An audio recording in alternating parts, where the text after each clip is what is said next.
नाशिकचा पालकमंत्रीपदाचा तिढा सुटल्याची माहिती सूत्रांनी दिलेली आहे। भाजपकडेच नाशिकचं पालकमंत्रीपद राहणार असून गिरीश महाजन हेच नाशिकचे पालकमंत्री होणार असल्याची माहिती सूत्रांकडून मिळते।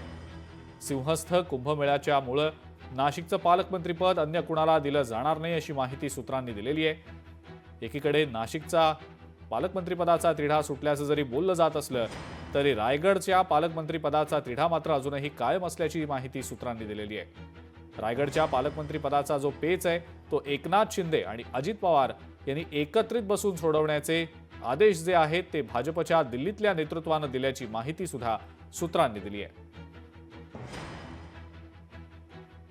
अजून मला कोणीही सांगितलेलं नाही, अधिकृत दुजोरा त्या गोष्टीला नाहीये। आपल्या चॅनलच्या माध्यमातून हे दाखवलं जात आहे। ज्या वेळेला माननीय मुख्यमंत्री महोदय जाहीर करतील त्यावेळेलाच ते खरं असेल। पण मलाही अनेक फोन आलेत, पण मला असं वाटतं या बातमीमध्ये कुठलंही तथ्य नाही। लोकशाही मराठी ऐका, पहा, जागरूक रहा।